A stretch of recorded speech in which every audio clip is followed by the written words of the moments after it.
All right, good evening, everybody, and welcome back to SimTraX Broadcasting. A little late on the start here because YouTube has decided to go ahead and give us a fine update without any sort of directions how to change it. So let's go ahead and take a look at tonight's race here at Kansas Motor Speedway. This should be an excellent race coming up for you guys, and I hope you guys are going to enjoy it as much as I do. Ryan Housden and Cody Reeder will be on the front row here tonight, and that should be exciting, especially for all you Ryan Housden fans out there. Let's go ahead and take a look at Dalton Tucker, who's starting third, Vincent Arthur fourth, Ronnie Norman fifth, and Jacob Gladelick starting there in the sixth position. Some of these guys have shuffled out of sorts here, especially starting from the pits. They're going to be having a trouble here tonight as plenty of penalties will go over, so this grid is just about useless here, where Dustin Kleba, Nick Geilis, Josh Conover, just to name a few, are also serving penalties down in pit road. This is going to be a tough race here already as we get ready to get underway here. As I go ahead and wrap around right now, waiting on a couple extra drivers to get out on the pit road now. Looks like everybody had the same problem we did as they push around. Some of the numbers out here not making sense as they're getting ready to push their way up to the front here.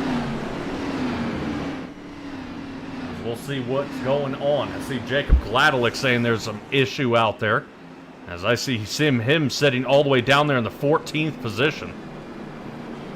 Right now as they're getting ready to shuffle it up here a little bit.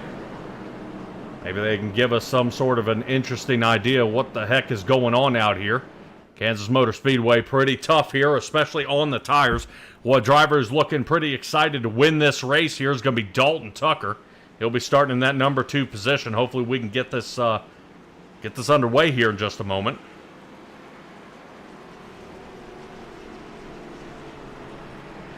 Not quite sure as we keep wrapping around here for about the third lap.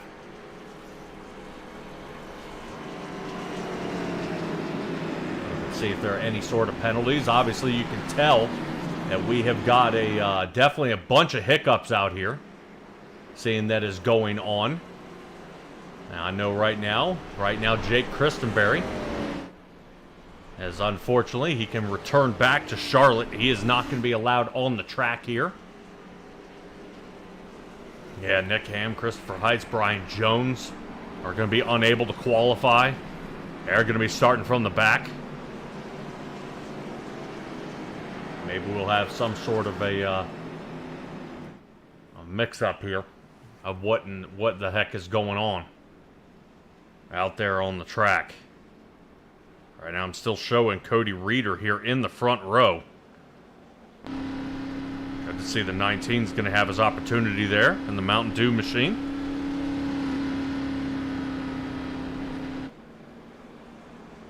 Pace car lights are off though. Ready to see now. I see some shuffling around out there. This will put everybody back onto the normal lap that they should be on. Yeah, that should do it. Better. Good Lord, are they mixed up out here. So right now, Ryan Housden, Cody Reeder, Dalton Tucker, Vincent Arthur, and Ronnie Norman should be our top 5 starting this race. Moving on to Jacob Gladelick, who sits 6th. Dustin Kleba is sitting 7th. Nick Geilis is 8th.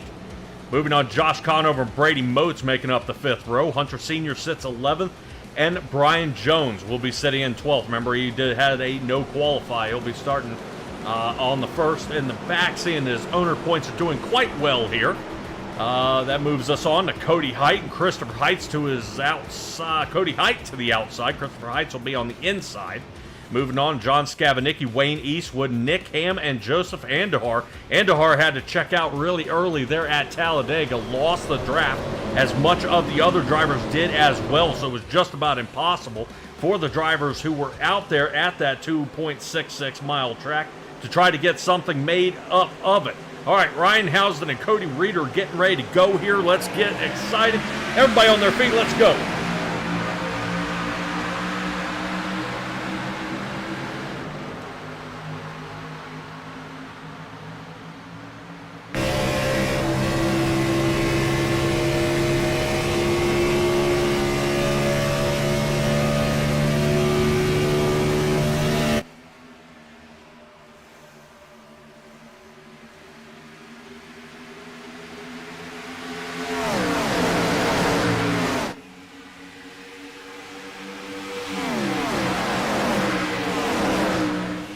Already getting a little bit loose out there on the track is Josh Conover. Looks like he goes down and scrubs a little bit of the grass as Hunter Sr. goes in and sends it 3 wide, heading right down the middle.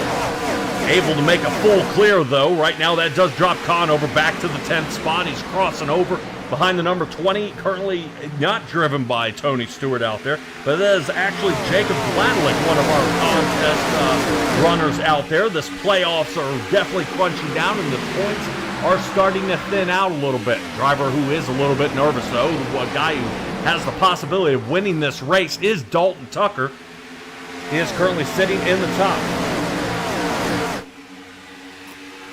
All right, guys, remember out there as well, Brian Jones will actually be running from a laptop in the hotel on a G27. Hopefully you guys have been able to hook something up where you can hook to the hotel TV. I found that it definitely seems to be some, definitely an opportunity here, but the Banquet 400 kicks off here. No problem for Ryan Housden as he remains in the lead. Fresh air out to the front. He is continuing the lead. The 42 of Dalton Tucker playing chase, and that is going to move us on to Vincent Arthur out there in the DuPont Chevrolet. Cody Reeder's dropped down a couple here to now snug into 4th, and Ronnie Norman out there in the 39 target machine out there and around. Currently, Alanis out there is saying the laptop is breathing so heavily, I bet. I want to get a fan on that thing, try to keep that thing cool. It definitely is tumbling around. He's driving off a laptop screen. All right, well, we're really rooting on Brian Jones out there, as he is definitely, it's really going to depend on how his race runs tonight. Currently he is sitting second there in the points, only 47 points behind the leader.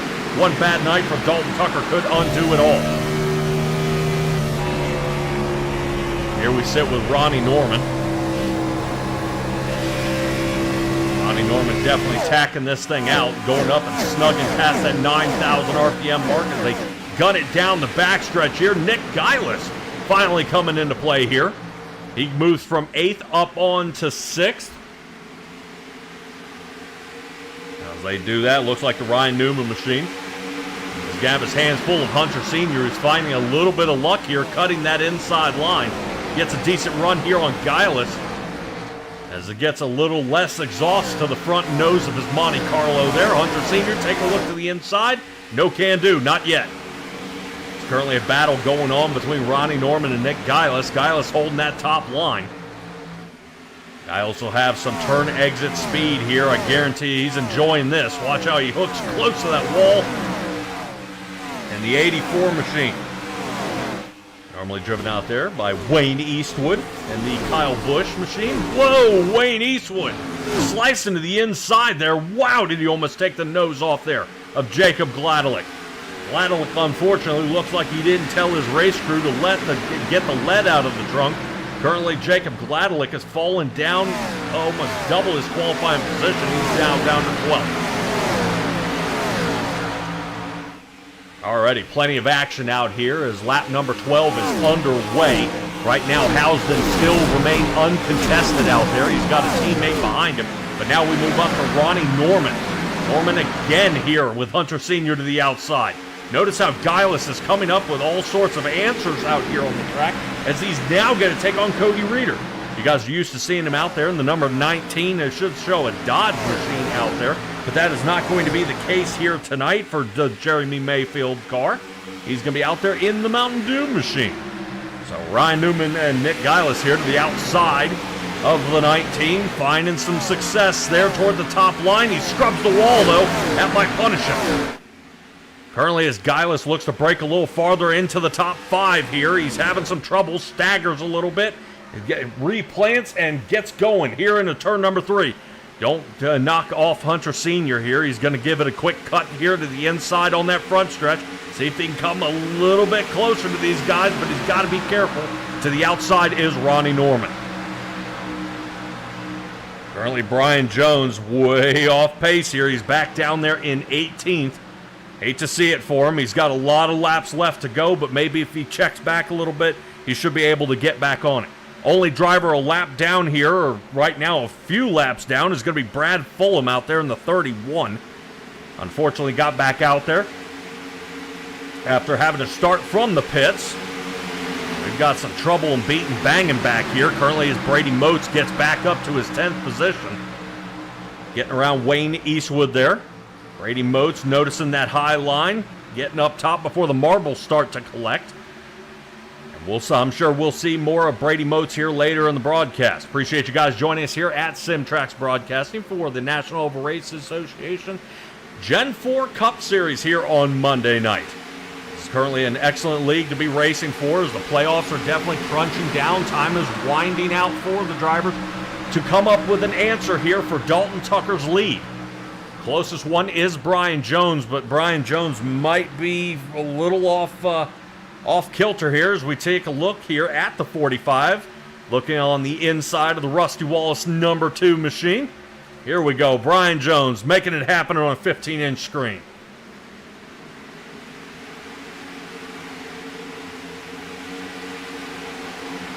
Good job there by Brian Jones, looking to get not one but 2 positions there. And as I believe we've got a tussle up here, looks like we've got Nick Geilis is around. He's going to be out for the race, I guarantee on that one.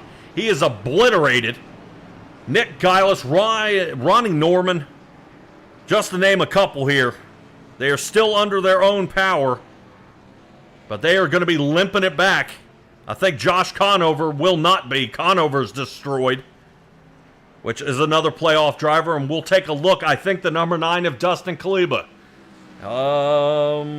Yes, he has actually been given the meatball flag here, so he is required to come down into pits. As we were back there with Brian Jones, we were working our way back up to the front when the caution came out. We'll see who all was involved. And I'm showing this is not an easy one here. This one collects a bunch of cars.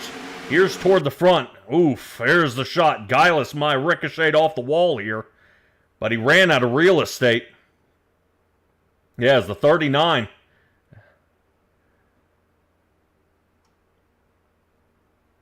Yeah, both Ronnie Norman and the number 12. This gets Conover hard on the brakes. Sees the number 12 come across the nose. Beautiful move there by Conover. But he made a perfect move to get out of the way. That's what collects these 4 cars. And here's the worst part. Geilis rotating down the track collects the 20. Yeah, you see Conover fading down. The other 2 drivers up there toward the top. And Conover's heading into the grass. You see the left front is broken off here. So that is definitely a heartbreaker here for our guys out there.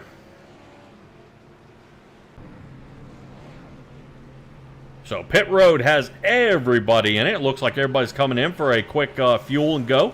Top off. Fresh set of tires and getting back out there. Let's take a look. Right now this does give a huge shot here for a few of these guys who are battling for not only position, but they are also going to be battling out there for those playoff points. This will be a good time to go ahead and see if I can show you guys exactly what we're talking about here on the playoff points. That's where Dalton Tucker sits. With a 55-80 out front. Brian Jones pretty close. And then Dustin Kaliba's got a ways to go before he can find Brian Jones. So that'll be our top 10 drivers. I think Kevin Balmer will need a miracle here to get back in the fight, at least here top 5. I would say your guys in the top 5 are still within striking distance.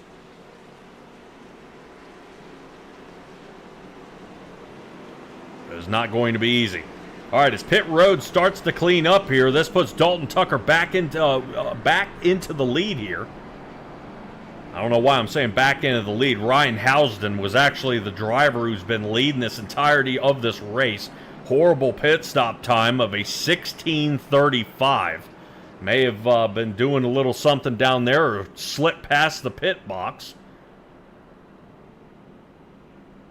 So now he goes from the lead down outside of the top 5 as we line back up single file. So that's going to put Dalton Tucker in the lead. Vincent Arthur sitting 2nd. Hunter Sr.'s 3rd. Cody Reeder 4th. And Wayne Eastwood up 11 positions from his qualifying time. to put his Chevrolet in 5th. Huge wreck out there, changing the entirety of this race, as Dustin Kleba has taken it back to the garage. He knows there's no fix for the number 9 car out there. It looks like Josh Conover may be finishing in 19th place here tonight. Brad Fulham has moved up to 18th. Guileless, after 3 minutes in the box, still trying to fix it. He's sitting 17th, Ronnie Norman. And it looks like Jacob Gladelick was able to get his car back in one piece. Still missing a bumper, though, as we get back under green.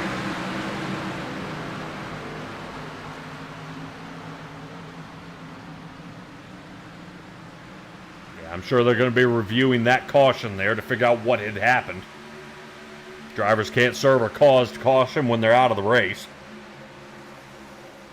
So Banquet 400 off to a little bit of a rocky start here at the beginning. In our first 20 laps, we get a caution there on lap number 17. Early watch Vincent Arthur and Dalton Tucker going at it. Hunter Sr. starting to apply the pressure.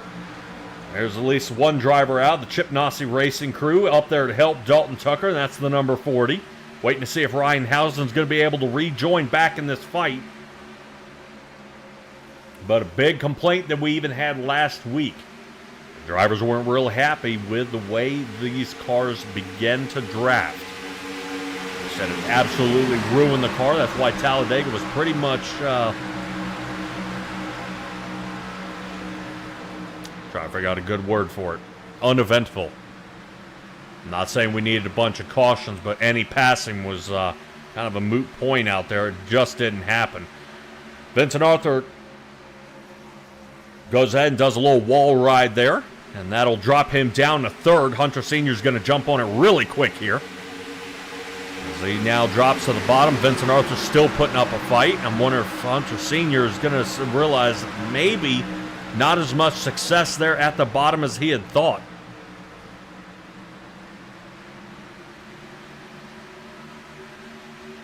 I know tracks like Chicagoland, sometimes Michigan, that low line off the pavement, down closer to the grass, will be more successful. As these tires start to set in, notice how Vincent Arthur's able to yank around that outside line and pull away here. Alanis and LJ Hernandez rooting on the 45. DraftKings saying missed the grid. They had to re-rack them, so that was obvious. You guys ended up in a boatload of trouble getting everything mixed up out there. Some of our fastest laps still under 31 seconds. 30 and a half is even less than that. I was going to say, right now I'm looking at possibly our top 13 drivers, all under 30.5. Not bad. No fall off here so far. Dalton Tucker still leading this race. If Dalton Tucker wins it, I ought to ask him when he's out front, does it ever get lonely out there with nobody to really defend? He's just going out there, doing his job, hitting his marks and pulling away now. He now breaks over half a second out front. And 2 more drivers have retired for the night. After 4 minutes, Ronnie Norman realizes this pit crew says we cannot put this back together. The 39 target machine takes it on back, and the number 8. Josh Conover, no can do. Dustin Kleba could not get it back together.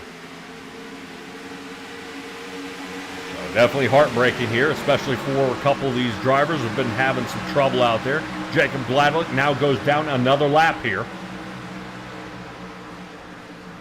Gladelick is down 2. Something may be going on with that race car. Currently, he's riding about 120 miles an hour, and it will not speed up here. Come on. Let's get this thing going.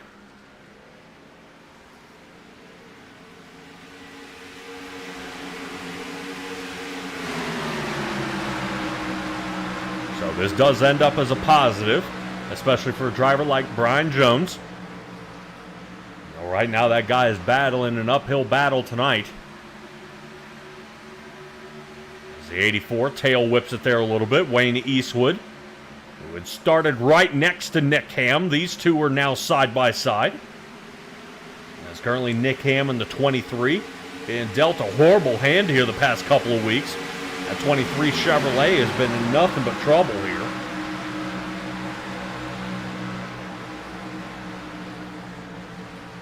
Oof. There's that shot to the wall there from Nick Ham. That's now going to allow Wayne Eastwood, as he waves him goodbye. Ryan Housden goes up there and gives a nudge to the 23.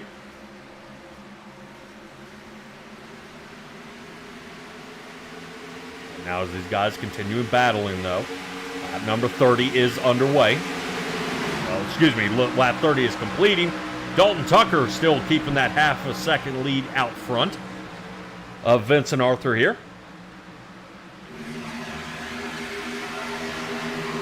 See a nice little distance there. Hunter Sr. trying to keep it on close.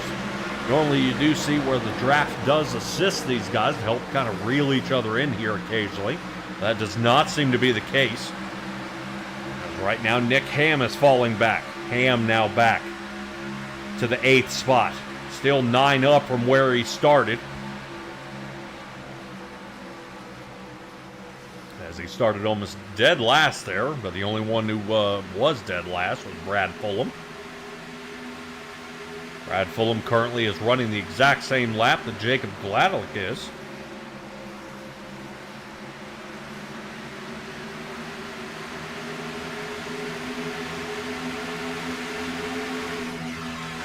Doesn't seem to be any change. That being Nick Ham there.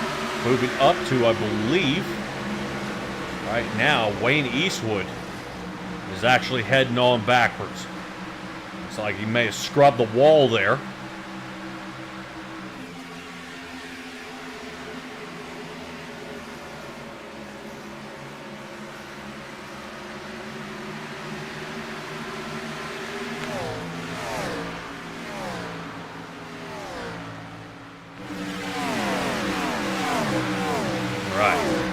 That is actually Brad Fulham. He started a few laps down. Brad Fulham out there in the Robbie Gordon machine, now moving up to the 14th spot. Everything pretty quiet out here on the track. I think Cody Reeder's about to be under fire here. Wayne Eastwood taking a look. 19 machine hangs high. It's ready to pull on around. Woof. I don't know about you guys, that is pretty close out there, the way these two drivers get like that.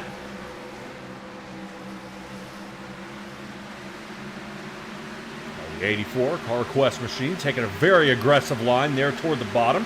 That's not going to pay off for him, as now he loses some distance. A little scrub in there. Can't tell if that was off the wall or off the ground. As we see the sparks, it did look like it was bottoming out off the ground. Definitely got that ride height as close as possible here. Here's the 41 to the inside.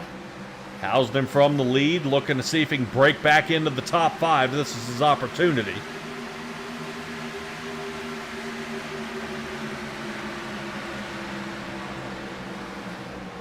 As we've been watching this battle here, Hunter Sr. has overtaken Vincent Arthur for the 2nd position. These two guys go at it here. So battle for the 2nd position went to Hunter Sr. and Vincent Arthur. Cody Reeder is able to squirt away. And Ryan Housden and Wayne Eastwood are going at it. Woo! A little nudge there. You can see if John Skabanicki out there in the 43 Cheerios machine. See if he can come back and attack. No can do. Let's check back in on Brady Moats here. Right now, everybody out there who helps him with his process, it's not going to work. Brady Moats following extremely close here to Brian Jones. Jones to the outside. Might go ahead and let that Bass Tracker boat get on around him here. And these guys, good field of view here. Brian Jones very close to the wall as the number 1 to the inside. Brady Moats overtakes. Got it.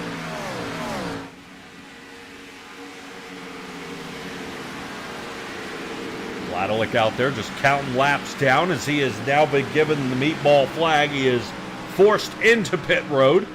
So the Tony Stewart machine is going to be following extensive repairs before he can get back out there. And right now the number 20's Knight continues to drag on. Hopefully we see him return. Let's check back in. Vincent Arthur sitting third. Currently Arthur is a second off the lead. And after Talladega, Vincent Arthur had actually lost 2 positions in the points chase.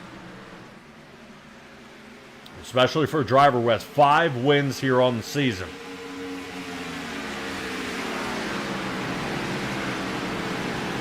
As in threat of elimination. Now, this is not normally like the playoffs like you see in the next-gen cars that we broadcast. These playoff drivers are allowed to keep racing. They'll be highlighted in the top 5,000 points, and they duke it out amongst themselves. Now, they can continue racing. It's not elimination rounds.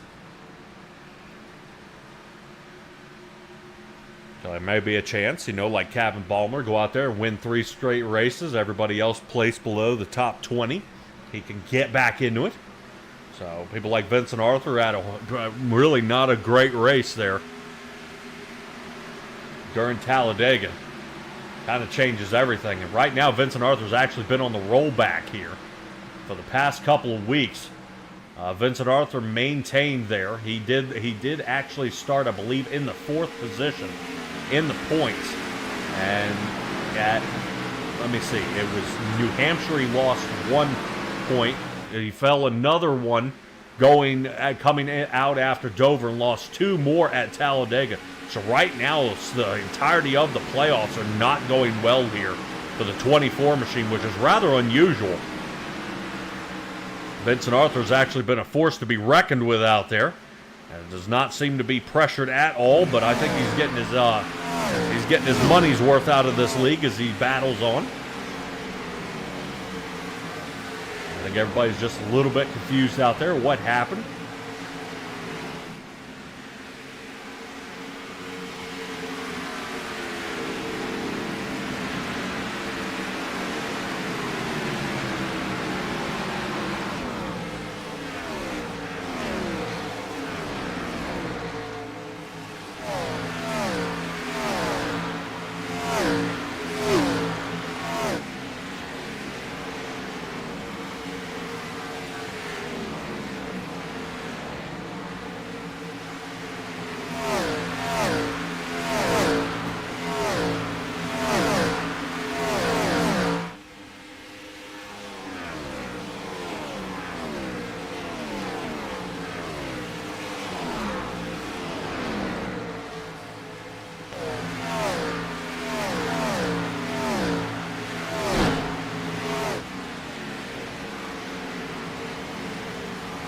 Josh Conover continues to hang out with his team out there. So he's kind of helping spot and give some guys some clues about what the track might be doing out there as he is down and out here for the race.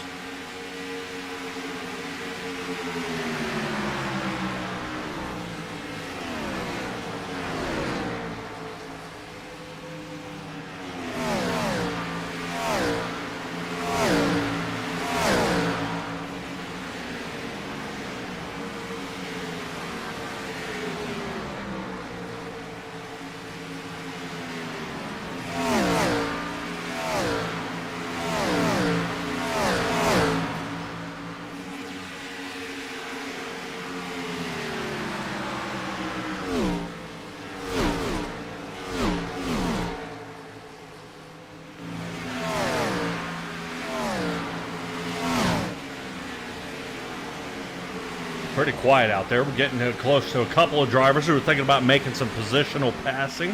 Right now, it looks like Ryan Housden is starting to set up Cody Reeder here.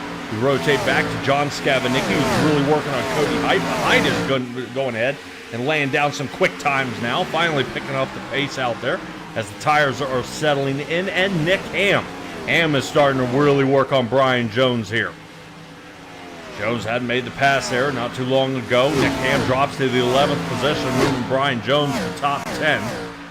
That works out pretty well for him, but everybody out there for a little while. Right now, Jacob Gladelick still sitting down into pit roads for about the last 5 minutes out there. I don't see any drivers in the infield park here, Center.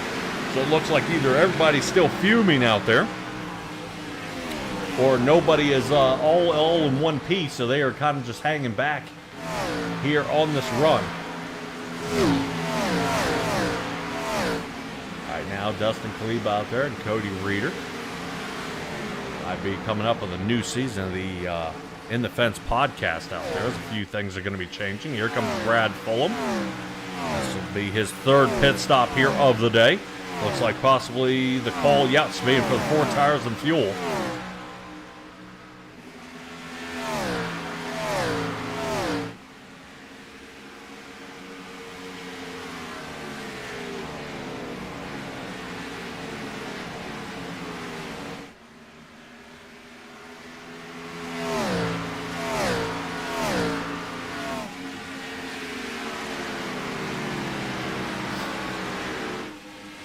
Let's check in on somebody who's using the process here.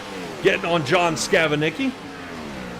Right now, Scavanicki does fall down to the 9th position. Brian Jones using this opportunity as the 43's into the wall. Brian Jones going for not 1 but 2. Not bad for on a laptop here. Brian Jones now to 9th. Holy cow. Goes ahead and makes a solid pass there, getting past John Scavanicki.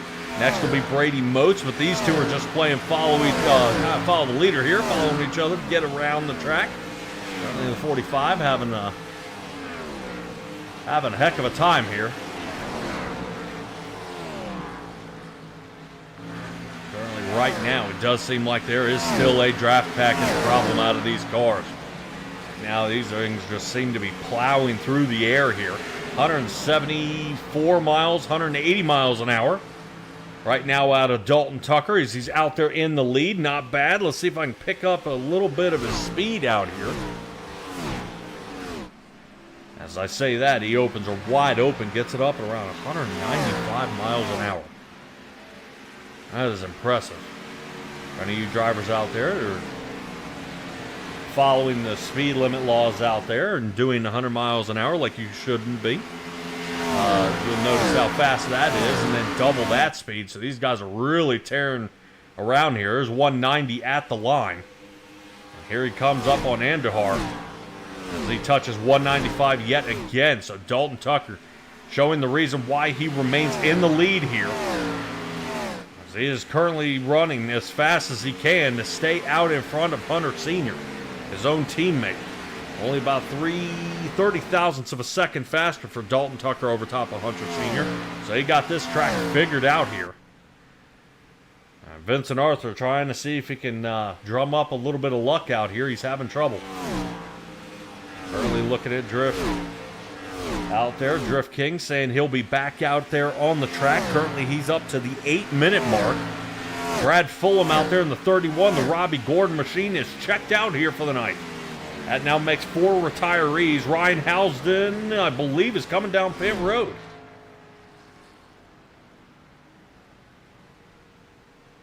Quickly into the box. 4 tires and fuel for Mr. Housden. You can see him make more of a right angle when he turns into pit road. That being that reason being, as we have had some pit road penalties out there of guys going into the pit box and then not into the pit box and kind of shuffling back and forth. They are only allowed to hit a total of 3. No more, no less. They've been definitely tumbling around out there and kind of giving everybody a piece of their mind out there. Let's see what in the world is going on. So they are allowed to do 3 before, then their box, and then 3 after. If they enter the 4th box, there is a penalty. But speaking of which, let's see, I think Brady Moats, the process has failed him here.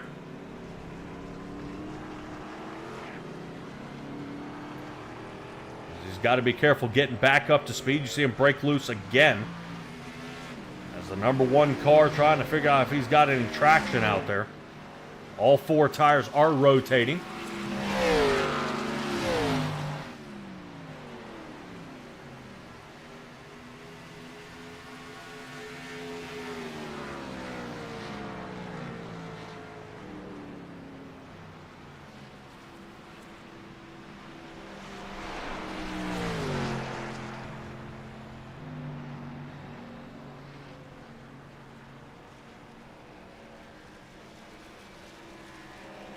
We'll take just a moment here to give it a second and let everybody get back around as they get ready to line up behind the pace car.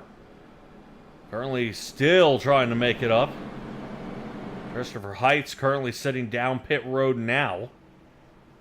Thought he may have come in during a closed pit stall. We'll see if this ends up being a problem. Brady Moats now catching up. Joseph Anderhar is down a lap. He should be starting on the inside line at the restart. We'll see. This definitely buys some opportunity for the number 20 to refire. And he does. Back out he goes. And Dalton Tucker going to lead the field down into pit road. Currently, this does hurt a lot of the other drivers out there, as they are currently not on the lead lap. So we'll take a look at the number 1 Chevrolet out there of Brady Moats and see what trips him up here on lap number 56.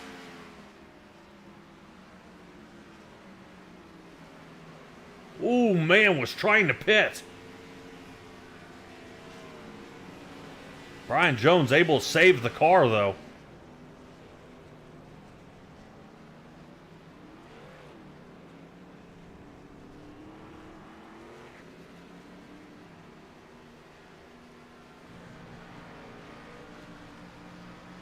Interesting shot here. So let's take another look at it.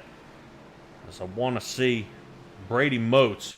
As you can see, it happens right as he gets ready to head down into pit road. Yeah, I think he just entered way too late.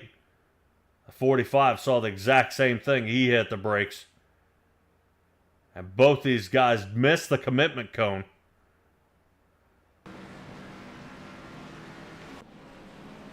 So say Brian Jones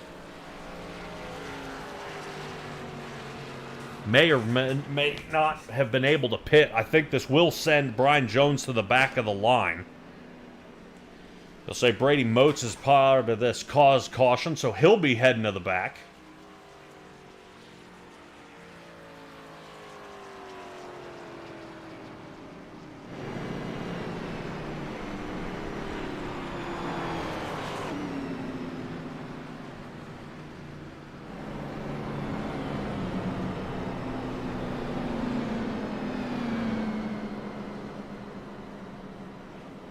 I see Atlantis King out there saying the 45 is trapped, a lap down because he was pitting at the time of the caution. Yeah, I just want to know official results here because I see them they are getting around the track here, so they should be.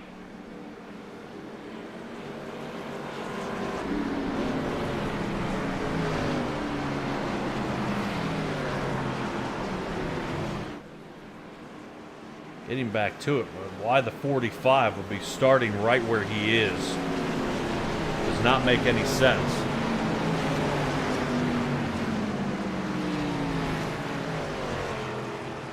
So I hope maybe RC is going to tell us why Brian Jones is starting in front of the 6th place driver on the outside line.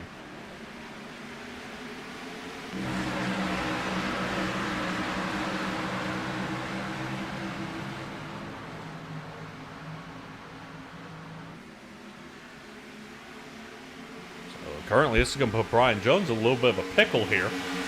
Black flags divvied for all out there. Wayne Eastwood, Christopher Heights, Cody Height, Joseph Vandar, John Skabanicki have all been given black flags out there. And that's what I was concerned about. I think they're going to go ahead and wave them off as the restart didn't seem to have any sense or purpose there. That definitely was mixed up pretty bad. So Dalton Tucker, 4 fresh tires, full tank of fuel, back we go. And we've got 100 laps left in this race here at Kansas. Definitely this track has brought a ton of drivers, a ton of fans to watch. As one of the mile-and-a-half tracks that is still out there. This track actually pulls a lot of people away from the Iowa Speedway. Rusty Wallace went out there and built. Currently, that's why Iowa does not have as many. So this is going to give Brian Jones, yes, confirmed now, he is going to be a lap down. He'll be in the 13th spot. And a lap down. So talk about spinning out. Brian Jones having to miss the wreck there from Brady Motes spinning out. Costs him a lap. Now, I would have assumed that Brian Jones would have gone ahead and driven through, as he could have protested that that was possibly wreck avoidance, and that's why he went into pit. So he could have avoided a penalty and then pit with everybody else. So that may be something he could toss up a little bit later on, but it is too late now.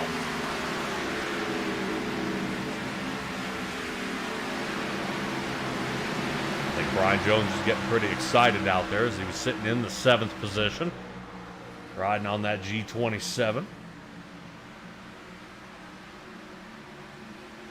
Continue. Let's check in on John Scavenicki. Yeah, here we go. Take a look at this, the number 20 car. Tons of repairs fixed up here, so you should be pretty excited. Let's get a little closer here.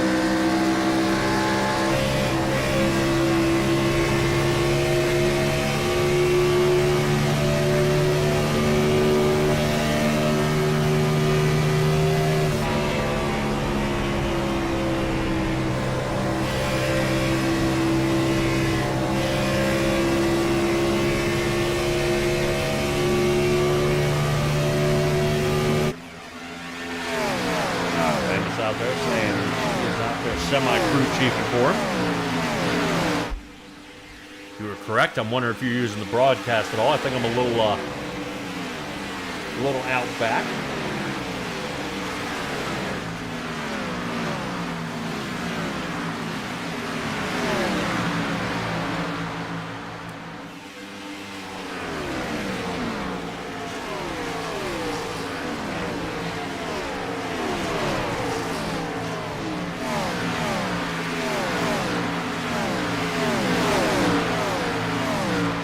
Brian Jones creeps up on a couple of these cars. Currently has Scavenicki in front of him.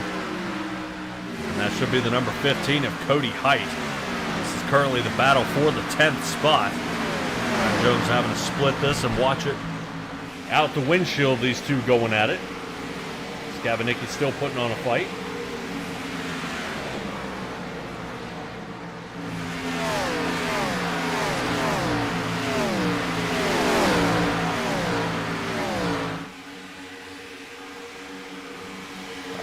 Hoping for the best.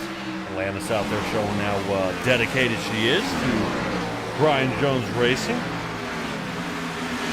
That's here at the broadcast. We appreciate you out there. I think next year we might do a little something here.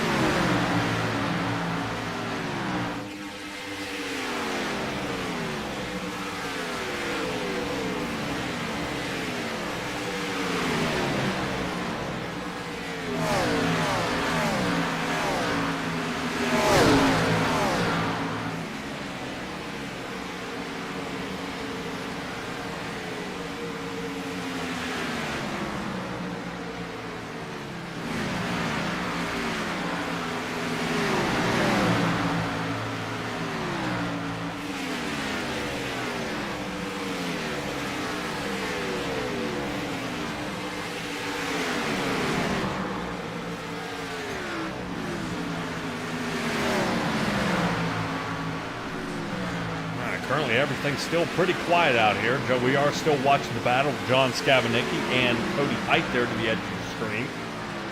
We get lap number 71 almost complete with Dalton Tucker still in the lead here at Kansas. The Banquet 400 has only seen 2 caution flags here tonight.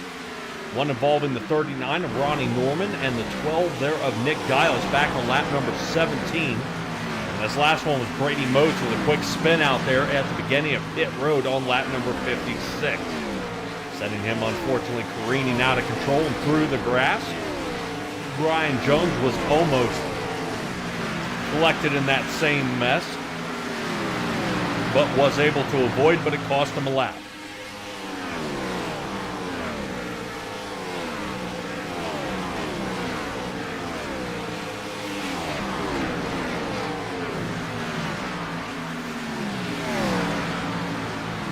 Height getting a little out of sorts here. Cody Height is able to attack much later on into the race. He hangs back just a hair. Let the tires really come around to him, and then he ends up attacking. So as we currently hone in here on Cody Height, right now his lap times, unfortunately, are now above 31 seconds. 31:02. John Scavanicki just hit that as well. Still, we end up with about 6 drivers still running under 31 seconds. That is, of course, being our top 5, including Nick Ham. And Ryan Housden sitting there in the 7th position.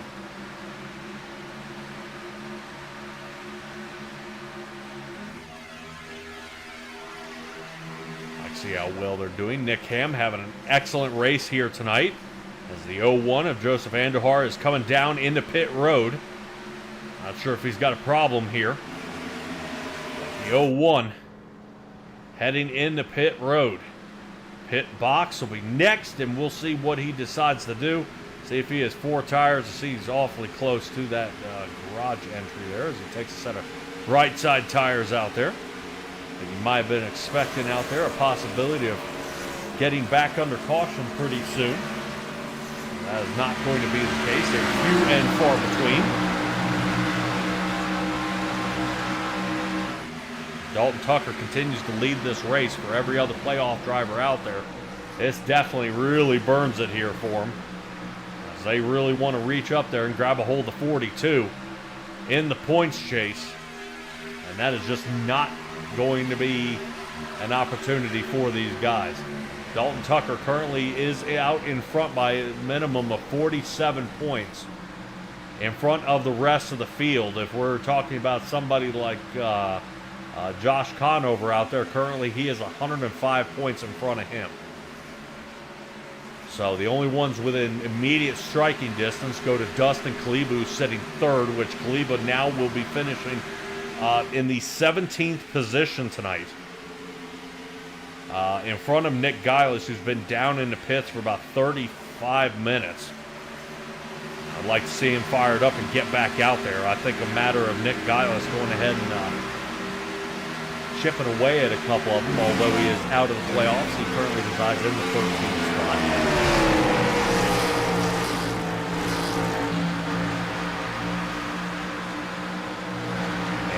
Next person able to strike is Brian Jones, who is the driver who is sitting behind 47 points. Brian Jones now 12. Like to get back on the lead lap. This is definitely a heartbreaker for him, especially with how this started and went. Let's check in on Nick Ham, who I believe is under fire here by Brady Moats. This is for the 5th spot. Brady Moats going ahead. Quick pass down to the bottom. Nick Ham has got him. Well-modified tour there. Chevrolet dialing it on back as he falls back just a hair. That does move Brady Moats up to the 5th position.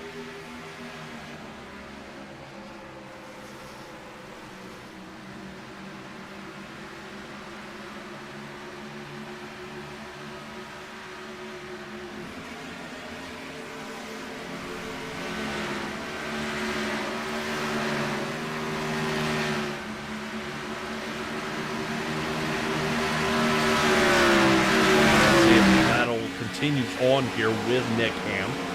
Kind of take a peek here at Ryan Housden. Housden getting back up to the 6th spot, and Ham off the wall. I would say you can tell Nick Ham, a little bit of a newer driver out there. The person passing him gets up close to the wall and almost nudges it there. Most guys would snug down and almost bop into the side of the next guy. Doesn't seem to be the case.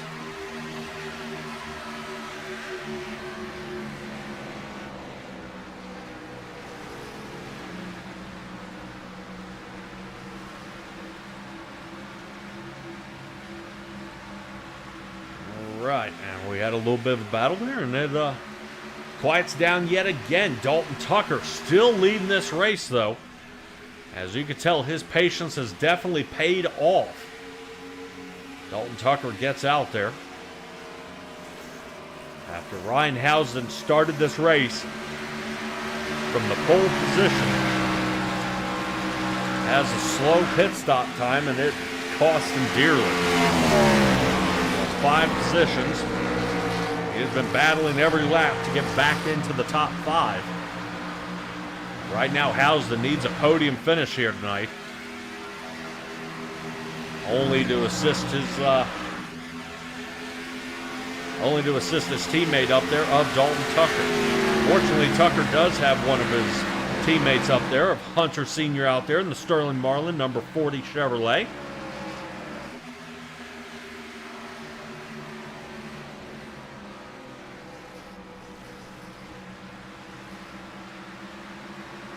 See right now, he's out there in the Silver Bullet. Up 9 positions to start his night.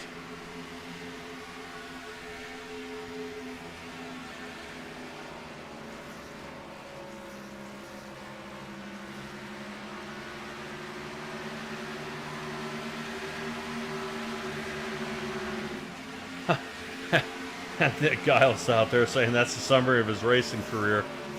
If he doesn't mess, someone else will. Hopefully, Nick Giles, you will be able to return back out there onto the track. I think just you going out there and turning some laps, you will be able to pull out of pit road and pick up 2 positions over top of Dustin Kleba and Ronnie Norman. I would say Kleba, I don't think will be too happy with you. You taking an extra point away from him.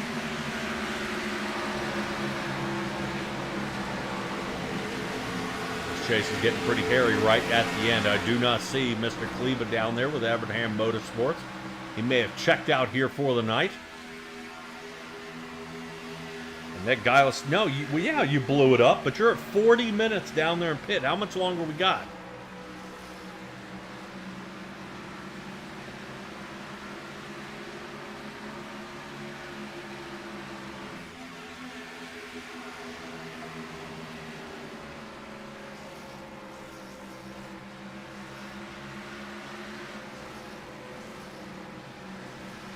Slowly creeping in to Brady Moats is Ryan Housden. Let's keep an eye on these guys. Let's check back in on Wayne Eastwood. It looks like he's getting ready to attack Nick Ham.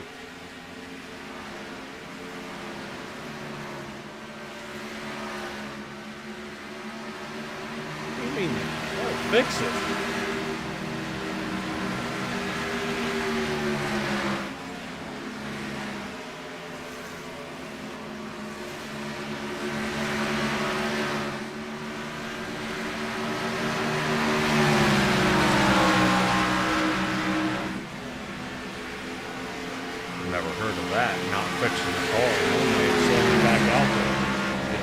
Fixed. A couple of these guys are having to go through some team and some ownership points out there. You guys know it was a while ago that we had a vote on penalties and caused cautions and intentional wrecking out there. And some people went ahead and scrubbed it here. Here's Wayne Eastwood. Easy pass here around Ham. Great job there by Eastwood, just slowly ticking them off. One by one, not bad. Great job there, so that's going to be Eastwood. Skabanicki's now doing the same thing here to Cody Height. 43 machine might want to think about taking the high line. That definitely worked out there for Wayne Eastwood. Eastwood sitting 7th. Right now, I think everybody's holding their breath, thinking about the 2005 series. Seeing we're currently holding in the Gen 4 Cup cars. I think everybody's a little bit nervous of what may come of the next cars. If we already have a draft package problem here, I think everybody will be too excited about it. Everybody likes racing side by side. But I've got to admit, this is the old school type of racing. You see guys come out here, based on pit strategy, on the way you run, on the way you set up the car. Once we start doing stages, they're little mini races inside of a single race. So it really doesn't give you an overall look at it. There we go. There's 15 off the wall. Sean Scavanicki getting ready to reel him in. Does not capitalize, though.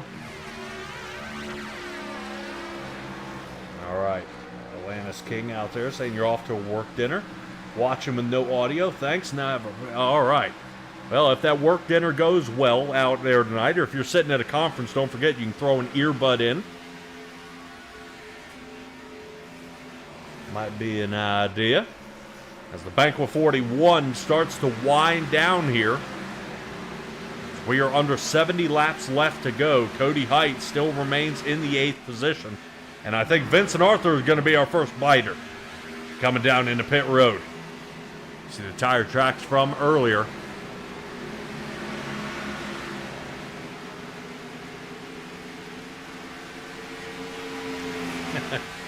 There you go. Atlantis going to be lurking. Done that before.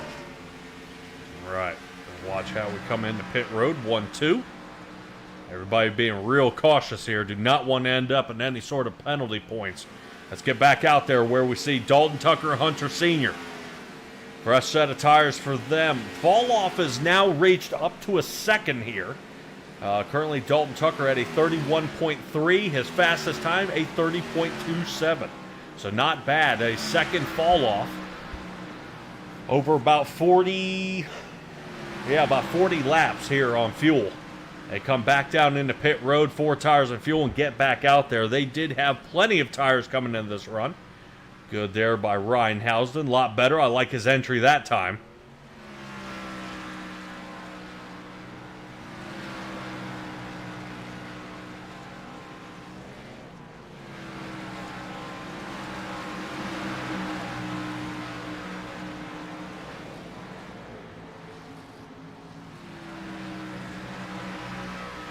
All right, they get back out there. So the number 19 Ford out there of Cody Reeder. I'm sure he'll be looking into pit road now. Yep, here he comes. Brady Moats, he's going to stay out.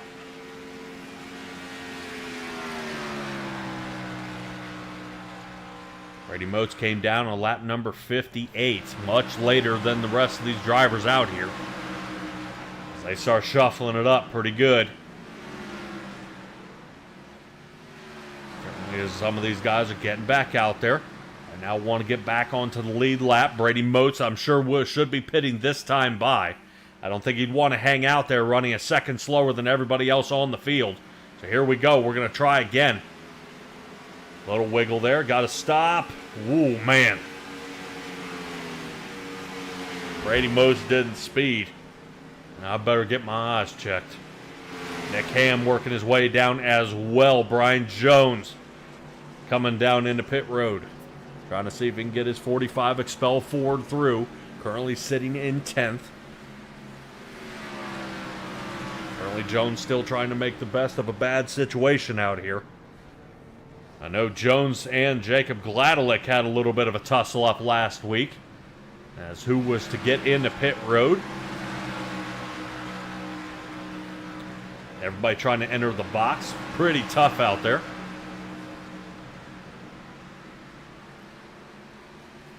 I would say if this race does go green all the way to the end, we are looking at one last pit stop to make it to the end here. Laying up number 94 is when Dalton Tucker decided to come on in. A stellar pit stop time, 14.68 seconds. Blazing fast there. Ryan Housden able to maintain, currently in 5th. Right now I think he's about half a second behind Cody Reeder.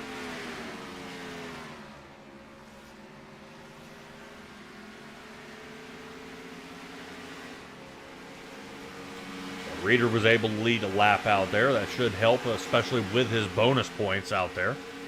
Able to snag another lap. Brady Moats was trying to do the exact same. And get back out there.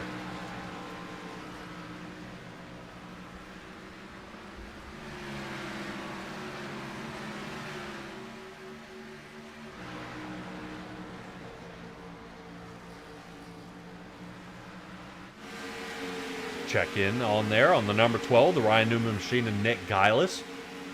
It looks like his team is not fixing that number 12 Ford out there. Deciding not to. Look like they're all sitting down pit road, eating ice cream. There you go. A movie reference for you guys.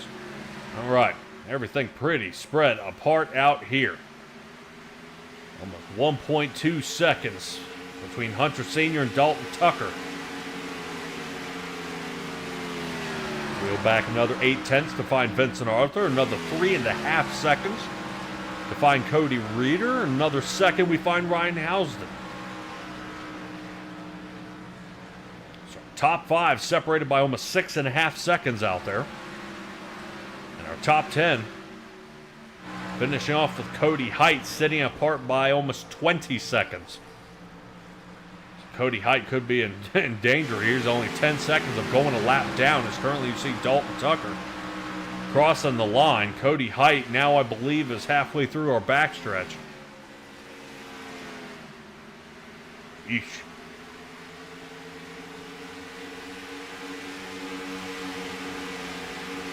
All right. Currently Cody Height creeping up on the number 20 there, Jacob Gladelick. Last pit there on lap number 75.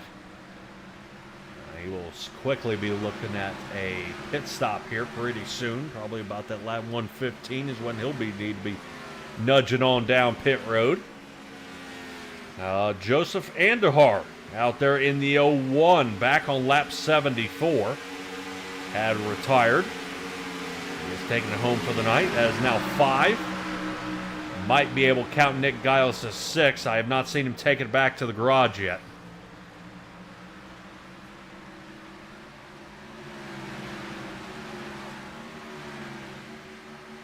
I do wonder if they're able to fix it any faster. Head into the garage. So we'll see how all that goes. So a couple of drivers we haven't seen in a while. The number 5 out there, the Terry Labonte from Joey Stats. Haven't seen Spencer Burton out there in the Mark Martin car. Been a little bit. Christopher Darling out there running normally in the number 16 Greg Biffle machine. Tyler DeTalon, we had him there for a little bit with Kevin Harvick in the 29. I think Kyle Rochelle, he has his hot days and his cold days.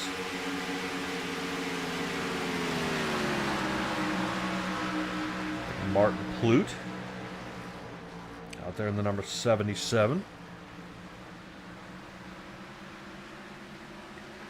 Logan Hagerman out there in the Dale Jarrett machine, both the Durham boys. Durham boys. And the 97 and the 99, the Roundup car, we've seen a lot. And Blake Hoppy out there in the Bill Elliott machine. A lot of big names out here. We're starting to see kind of peel off a little bit, and it does happen during the playoffs. I'd say if we had real sponsorships on the line, they would be forced to get out here and race.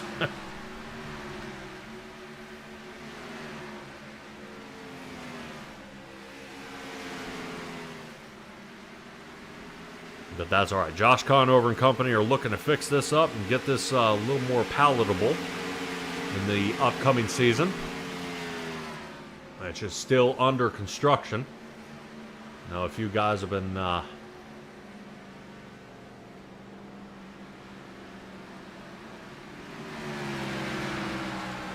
going to be pushing around a little bit of some different places.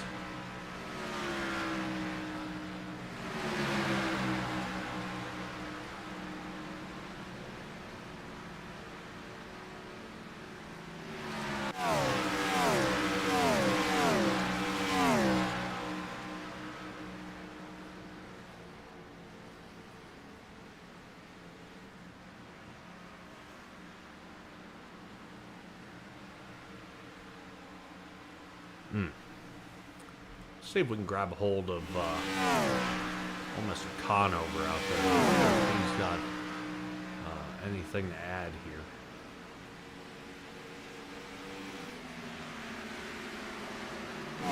See, this one. It looks like Christopher Heights. They're taking a look at him coming down pit road, and Christopher Heights no longer. As that is not going to be the case here. Christopher Heights is now our next retiree, heading back to the garage. We'll take a peek here. Josh, you got a copy on me here, buddy? Gotcha. Oh, dude. Early finish to the race here. Didn't even make it to lap 20. Dale Earnhardt car had a little bit of a tussle up there. Yeah, my front tires were, this is very neat to say, they were looking kind of cross-eyed. Like, you know, some people be looking, and they were looking at each other across the front of the car. How some people be looking. Man. Well, playoff-wise, not good. This race, pretty, I was going to say, mostly uneventful, a lot like Talladega. What's going on with the cars out there for the little time you had out there on the track?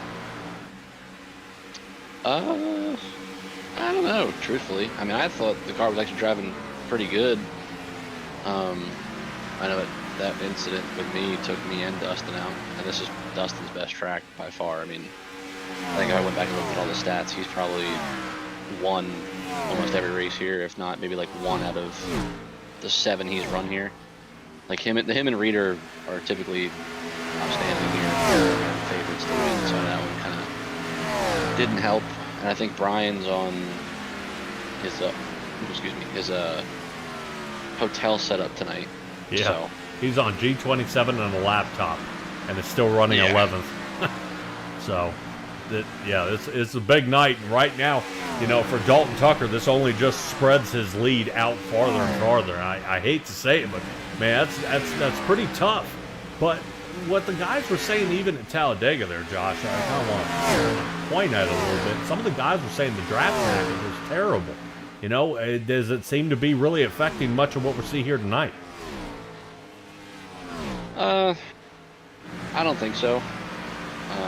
I know last week was bad. I think it almost kind of fit the era, but like back then you could at least still pull out a line and make a pass, to whereas like here you couldn't get to the people's back bumper, which in my opinion was accurate, but you couldn't make the moves like you would see back in 04, 05 time frame. You know, it was very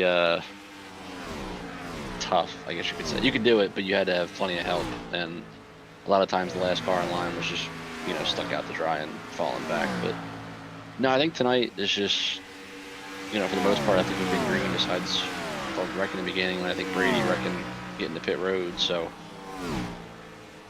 just one of those nights. I think, I mean, Dalton's tough anywhere you go, regardless of the car or the setup. You know, he's quick no matter what. And like I said, Cleva got knocked out early. Brian's on a handicapped setup. You know, can't have his full pace. But yeah, I don't know. I think Dalton's pretty much got it sewed up. I think the fight's gonna be for second between Reeder and Vinny, it looks like now. But yeah, I don't know. Yeah, which is pretty crazy. I know that I think Dalton could probably skip a race and still make it close from what we've been seeing here recently. And the Chip Nassy team, unfortunately, is you know, kind of coming together. Seeing the 40 of Hunter Sr. out here, and we've also got the 41 of Ryan Housden. These guys seem to be out here consistently every week, and I would say it's also a lot of help being able to have a few teammates around out there. With Talladega, I do admit, you know, it is nice being able to see a driver pull out, go to the bottom line and dive it into 3 and be able to pick up a couple positions. We've seen that before. Even the replays we've seen of old NASCAR races, the exact same thing, but it just didn't come around like we saw last week. So when we come to the changes here of the Gen 4 cars, you know, how does this start you guys setting up for 2005? Which I see a few, you know, kind of proposals here of the upcoming season. Kind of, you know, what in the world's going on here? I think as of right now, I believe they're actually tied. Somebody proposed, you know, going back to the old car, just because I guess the way this car drove when it was first released, it frankly wasn't that good. I think it's coming around a little bit now. I'm actually having a blast driving it, truthfully. But yeah, at the time it wasn't that good, and somebody, you know, voted to go back, and I think it's even right now, so that one will probably go down to the wire, you know, with a couple team owners voting. There's a couple track changes I know that are probably getting put in. I think last I looked, we'll be going to Canada instead of Cali? I think so. Yeah, see something, maybe a hint here of Sebring. Yeah, that one's not happening. That one I can for sure say is not going to pass. Let's see. It looks like because originally in 05, Rockingham got taken off the schedule in real life. We are going to keep it on the schedule, and well, as of right now, and Dover is going to lose its second date. So the race that we just ran not too long ago, that would then be Rockingham next year. Yeah, the car choice is split 4-4 right now. Sebring is not happening. Oh yeah, it was Montreal, the road course for the first New Hampshire date. Right now is 6-3 in favor of going to Canada. So I think that's the only change. Yeah, that's the only changes track-wise so far. I think there's a couple more in talks, like with the DEI guys, Brady and myself, and Kevin. Because I don't know if you saw that part, Pat, but we're bringing Kevin on board in the 4th DEI car next year. What? Breaking news! Woo, woo, woo, woo. There's all sorts of stuff going on here, man. There's definitely I am glad I am not part of that any of this voting. Holy cow, because you want to talk about flipping the switch on some of this stuff. I guarantee. I mean, that was kind of the idea I wanted, though, because there's a lot of stuff that, you know, obviously over the years people didn't like. Like the big thing right now is the win and you're in format, and you know, the playoff system. Well, right now we're in 04. Next year will technically be in 2005. If somebody out there wanted to run, like Brady was the one that put in the stage racing for next year. That is not even close on the votes right now. It's actually 8-1. Yep. But like if they wanted to do stage racing, if they wanted to implement the playoff system for 2005, you know, that was the idea of this series. Let the team owners have a say. Let them kind of form and shape the league and quote unquote NASCAR how they wanted. And I think you'll see it. I think next year, you know, like I said, a couple of schedule changes right now, but still have time to add some more. And you know, even the car. Like if we want to go to, I think it's technically Legacy, but the car of tomorrow, or bring in the Gen 6 car sooner, or you know, stay with this car for longer. You know, all that stuff's kind of up in the air, and it comes down to the team owners and the league as a whole to, you know, put these things in motion.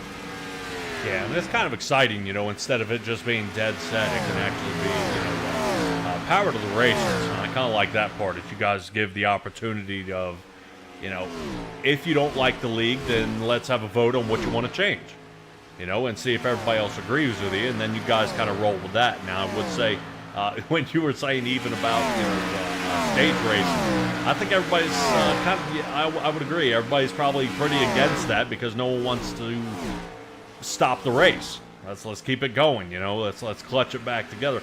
I would say it is a saving grace sometimes for some of these drivers, like right now Brian Jones, he could use a lap back, you know, he would love to come back and possibly fight here on the lead lap, possibly for a top 10 finish, but I think it's just going to be out of the cards here tonight, which is very, very tough for him. Yeah, I mean, I'm working behind the scenes trying to get, you know, guys in here and running, because obviously, I mean, you know, this is, I think, what, the end of year 2 for us being together. Typically it dies down towards the end, and then, you know, the next year comes around and everybody's all excited, and we come out strong, and then it kind of dies off in the middle and then picks up, and, you know, it's just the downside of the long season, and even with that, somebody proposed splitting the season in half, so basically running 2 seasons in one. And believe it or not, the full 36 race season is actually winning the vote. So, yep. You know, again, that kind of goes back to letting the the drivers and the team owners, you know, vote for that stuff. But yeah, that was, I know for sure, I know you probably would have liked it too when we ran our Coke 600 earlier in the year. That thing went green to checkered, no cautions. I loved it. Made the incident, you know, review and stuff way easier. But at the same time, like lap 140 and stuff, and I'm dying. I'm hoping for a caution. You know, I need a drink. I need something. Give me a minute to breathe. Right. Exactly. Or even, okay, but then we keep it even more current. Talladega, we've been able to bunch you guys back together and try to make something of that race, because in a matter of 4 to 5 laps, you guys are spread out from the lead to the end by 8 seconds. And that's impossible to recover from at Talladega. Without the draft, you're dead in the water. I mean, your car's a boat anchor. So it each has its pros and cons. I just wish there was a way to appease everybody. Yeah, and that's literally what you just said was kind of my downfall for the first couple years of doing this, because I guess little background, I've been doing NORA Pat since 2017, so I'm almost coming up on 10 years, believe it or not. And we started as a dirt league, ran that for I think 4 years or so. No, actually it was less than that, I think 2 or 3 years. And I did the whole dirt thing. I had 60 car fields, E mains every night, D mains, all that stuff. And then I finally went to asphalt and did all that. But yeah, and a couple of guys probably could vouch for this, I've always tried to appease everybody. If something happens, I rarely would drop the hammer, so to speak, and try to make guys feel welcome and want to race. And I won't do that because I don't want to upset your feelings and whatnot. But as of late, I've kind of realized, more so, believe it or not, actually, this league, letting guys vote on stuff, that you can't do that. And even with having the system we do now in place, where guys can vote on what to run, and like you said earlier, if you don't like this, well, let's change it. Let's make it better. Let's improve on this. And we're still losing some guys, which again, long season, I kind of expected, but maybe down the road, if we stick with it and we hit 2006, 2007, we can get some cool new tracks in there.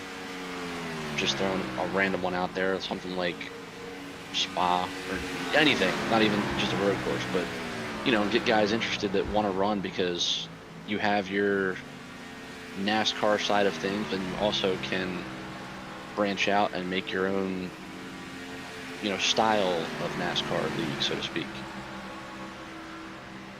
Right, yeah. It's kind of, and it's all poking around, and unfortunately, it's the only way to know is, just kind of trial by fire. There is no right answer of what to do, what not to do out there. It's you just give it your best and try to, I would say, get enough of the drivers out here. I have seen some luck where they were able to keep 30 car fields during the playoffs, but you want to talk about what kind of money you got to throw out there, and kind of different things. It was like, to the highest finisher, we'll pay an extra $20 to the highest non-playoff driver out there, and it kind of stinks that you gotta chuck out the green to make guys start showing up. But I guess if you think about it, real life sponsorship wise, well, you're not getting paid unless that car is rolling, so you guys better get out there. So it's kind of a catch-22 here of how do we fill the field, how do we put guys in the right cars, how do we change things around. I knew at the very beginning of the season you were looking at provisionals, and guys having to buy their way in on charters. I mean, things start getting real wild there at the beginning of the season, especially when you guys are racing, for the Gatorade 125s there at the beginning. When we kind of sit back a little bit here with 25 laps left to go in this race here at Kansas, a lot of things got to be taken into account of, how do we get the drivers, how do we get, prepare for admin changes out there, how do guys move it all around. And I've got a question out there in the chat of wanting to know what the requirements are to run with these guys, so they know what they need to work with. I did see that, LJ. So the only thing, and I only have this because it's burned us in the past, just a non-rookie license. We had a guy come in a couple years ago, said he's a rookie, but he runs in other leagues, and he's not a wrecking ball, and he's this, he's that. And his buddy vouched for him, so we let him run. And I kid you not, we went into turn one, and somehow he started like third or fourth, so he qualified good. He went in, did something funky, and I kid you not, wrecked the whole field. We had 4 cars running on lap 1 of, like, believe it or not, like the 30 we had at Charlotte that night. And we had 4 cars not damaged after lap 1. right then and there. I said, I'm not doing this again. I trusted you, let you come in, your buddy vouched for you. I was like, I have no more rookies. Other than that, LJ, there's really no requirements, honestly. Just to put it bluntly, just don't be stupid. We have wide variety of skill, iRating wise. I think our lowest was like 800 or something, and even they can run with some of the 2K, 3K guys. I think our highest is either Dalton or Ryan, I think, actually, at like 5K or 55 or something like that, 5,500. Yeah. So, you know, there's racing for everybody. Granted, obviously, and this is one of the things Dalton and I have talked about too, about getting people in here. Everybody wants to win, obviously, but obviously it's not real life to where, you know, the sponsors and stuff like that. Not everybody can win. You have to find guys, and it's kind of crappy to say, but you have to find guys that are okay with running 7th, 12th, 15th, 20th, depending on field size, 25th. Like, you can't have guys that have to win every week to continue racing places, or, you know, whatever the case may be. And like I said, as bad as that is to say, he's not wrong. You can't have 30 cars of guys that want to win every week and they're not winning, so then they quit because they can't win. So, right. But I mean, to go off what you said too, though, Pat. Like, so Dalton and I have actually talked about this year. Like, just more so like the owners' points guys. He was talking about like what's in it for them to, you know, keep showing up and keep racing, and, you know, helping us with the car count, obviously. And it's, you know, owners' points guys race for free. The only guys that I've ever charged to race is the guys going for the championships. And even then, everything that I get, you know, championship entry-wise goes right back towards the payout. I think last year for the next gen, we had like 41 or 40 guys pay to run. That was our biggest pot in the history of the league, and I think it was, actually, quick math, I can get that data. It was $1,200 was the total pot, and I split that between the top 8 in points. So I think the champion ended up last year taking away like $250 or $300, which, granted, not a lot, but for a $30 entry, you're racing at home. I feel like that, like, you can't really complain about that. But yeah, the thing Dalton brought up, like I said, was just like, how can we A, keep guys interested and, you know, want to keep running, and then B, like I said, the owners' points guys, what can we do to keep them interested? And even if you're not in the owners' playoff fight, what can we do to keep you interested and keep fighting for like the owners' points, you know, like 11th or 12th place position, so to speak. Huh. Yeah, that might be an idea. Yeah, a lot of things that, I'm glad I'm not an admin, buddy. It's just... it's you know, it's like I said, we've been doing asphalt now since 2019, and besides obviously myself, I think Joey Stats may have been one of the originals with us. I think Brian Jones is one of the originals. I think he joined either halfway through the first year in 19, or he joined in 2020 for the full year. So he's been here for almost the whole, you know, asphalt running. And I think Matty George and I think Guylis have been here the whole time as well. So I mean, you look at that, like even tonight we had 19 cars. There's what, 3 guys that may have been here since 2019, the beginning. So, I mean, you know, you'll have turnover, you'll have, you know, guys in and out, obviously, because let's be honest, there's what, 2,000 leagues on iRacing that you can go run. So, you know, it's always a topic. We're always trying to, you know, find ways to keep guys interested, and, you know, keep them showing up, and maybe one day we'll find the secret formula. Well, I just ended up broadcasting the league there on Wednesday night, and after 14 seasons had to come to a close. So I have seen it, I've ridden it, and I hate seeing it, but you know, it seems you guys have a pretty healthy core, and I think that would be kind of the secret to most of these leagues I broadcast, is just having that healthy core of guys that you can almost guarantee that core of, let's say, 13, those 13 guys show up every single week.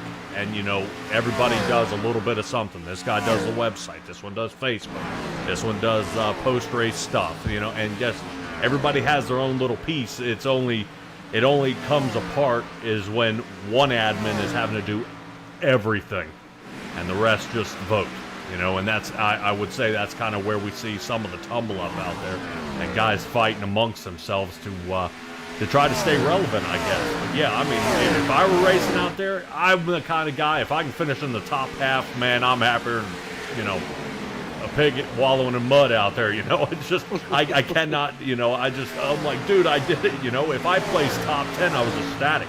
I took the wheel off and I'm throwing it across the room because, you know, I had a good night. You know, it's just, it's things like that. There's no way when you come out here, you know, you see guys like Brian Jones with a 5,800 I rating, Dalton Tucker just nudging under 5,000. And these guys almost seem invincible out there when they race. I just wish I could figure out the pit strategy and, you know, what makes you say, you know what, I'm going to pit now. And I think it's a joke. I thought somebody actually messed up, but it actually pays off in the end. I think that's how half of Brian Jones wins these races, is he just offset pits from everybody else, because the saying always goes, if I do the same as everybody else, then I'm not going to move. No change is going to happen. It's either going to hurt me or make it better, and I'm willing to take that risk. And a lot of things do happen that way. So, Josh, I hope to see that NORA definitely picks up the pace here a little bit, buddy. I know you guys are super excited about this upcoming season. I would have to agree. I enjoy full seasons like this. It's just when you try to broadcast 5 of them, it makes it pretty tough and things start blending together. So, yeah, but you guys definitely being on a fine Monday night here, man, definitely having that solid group of guys here, I think will keep you guys rolling. Yeah, like I said, we're trying. I mean, I could definitely do better on my part to actually make it publicized and, you know, recruit and stuff like that, but we're trying. Like I said, the gears are always turning and, you know, grinding against one another to try and figure out, you know, what we can do to try and keep guys interested. But truthfully, the group we have right now, you know, it kind of fits what I was saying. Because like I said, obviously you show up to race to win. You know, we understand that the racer and all this, but again, not everybody can win. Like you said, when you got Brian Jones and Dalton Tucker and Kleba and Arthur, and you know, that's 4 names right there. You know, like, they all bust on me, like I always say, but half the time, like you said, I'm happy to pull out a top 7, top 8. Right. And, you know, that's my win.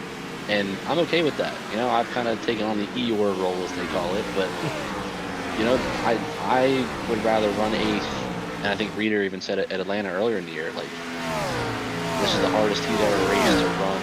I think it was like 9 or 10 at the time.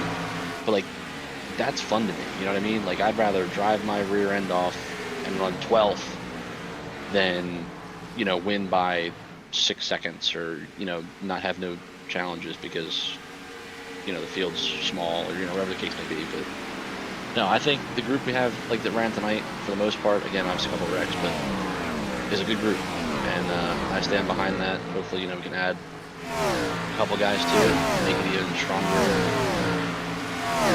it's better, and yeah, I mean, unfortunately, I think my chase is done, so I don't know what I'm going to do here these next couple weeks. I might just go for broke and see what we can do, but yeah, I don't know. It's a long process, longer season, but I'm like you. I grew up watching this style of NASCAR, and I'll do my best to try and keep it going in that direction so we don't get the crazy concept stuff they call racing now. Yeah, the mini races inside of a race. It gets a little bit sideways. All right, Josh. Hopefully you'll stick around a little bit, buddy. I want to talk to you a little bit after the race, and I'll let you cut on back. Appreciate you joining me here in the booth, as we've only got 6 laps left to go in this thing. 5 now with Dalton Tucker crossing the line. Hopefully we see you do a lot better next week, brother. Yeah, man. I'll be on pit road, so whenever you're free and you want to chat, you can come on down and we'll talk on the pit box. See you, buddy. See ya. All right, everybody, that is Josh Kahn over here. As we bring down the Banquet 400 here at the end, we give a little bit of time there to hear from one of the admins here of the league of what you need to do, what you need to join, and how all it works together. I would say practicing with these guys, it'll be the best training you can ever do. LJ out there, if you hear me, buddy. Race with these guys. Practice with these guys, because everybody races a little bit different. It's the miscommunication that starts the fights out there, especially Dalton Tucker races 100% different than you see with Vincent Arthur. So as you race out here with these guys, expect to be raced hard by Vincent Arthur. Expect to be technically picked apart by Dalton Tucker. Expect to be out-pit by Brian Jones and Cody Reeder. I mean, these are the guys that are going to be changing the way you drive your race car, and that's what I like to see here at the National Oval Racing Association. All right, the Banquet 400 has 3 laps left to go here at the Kansas Motor Speedway. This is going to be an excellent race here, and it is coming to an end. Only 2 cautions came out tonight.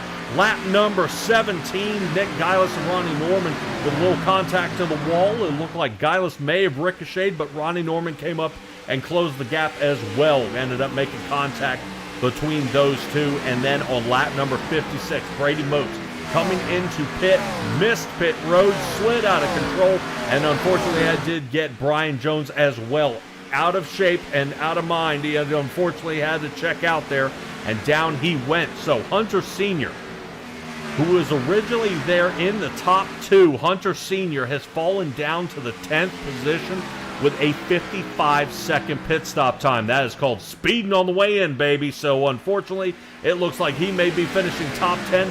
Dalton Tucker looking at the last mile and a half here of this track to come away with yet another win. This guy cannot be stopped. It does not seem like anything is going to slow him down. And right now, he is less than a mile from his 8th win here of the season. Currently, he has over 50 wins here in this league. He is coming to the line. Currently, Dalton Tucker up to the checkered flag. That's going to do it. John Scavanicki will finish on the lead lap.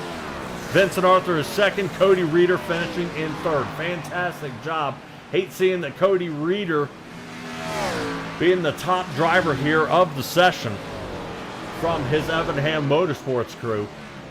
Dustin Kleba knocked out there on lap number 17. That was a heartbreaker. Brian Jones did finish in 11th. So was able to slow the bleeding a little bit instead of being there in the back. Remember, Brian Jones originally only started in 12th. And that's going to be a little bit of a tumble up there for those boys. Appreciate you guys all joining us here at SimTraX Broadcasting as we bring you yet another race with the 42 Haviland machine coming back into play. I would say I don't know 100% if Dalton Tucker ended up coming away with a good spot last week. Remember how his race went? He raced a different paint scheme. He's back in the normal paint scheme. And he gets this one squared away and fixed. It's an awesome job. Vincent Arthur will fortunately be able to talk to us this time around as our top 3 are getting ready to go. Great job by the 42 as he's getting ready to burn the tires off of her here.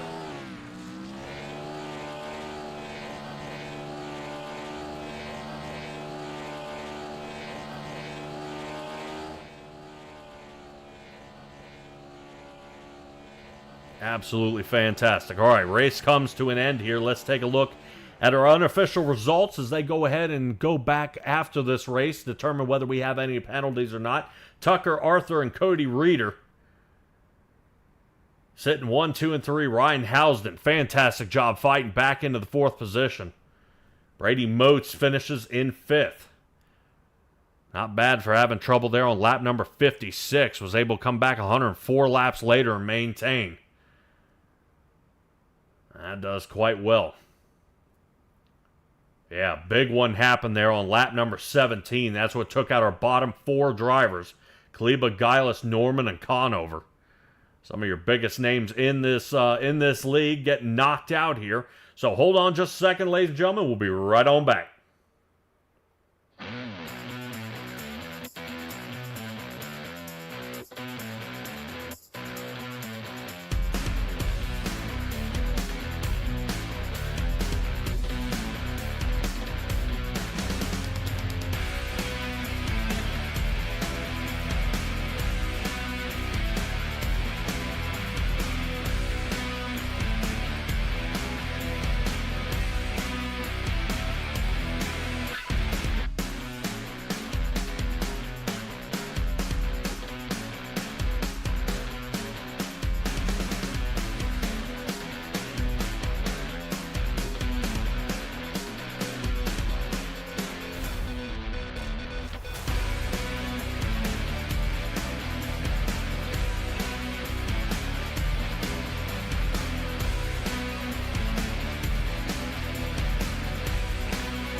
All right, everybody finally catching up to our third place finisher here. That's going to go here to Cody Reeder. Well, the number 19, a little bit of a change in the paint scheme out there for the Mountain Dew machine, but you still come in third position. Talk to me a little bit about this race. Yeah, it was a lot of fun. I love this track. It's my home track, so I always try to put in a little bit more here, but yeah, it was fun.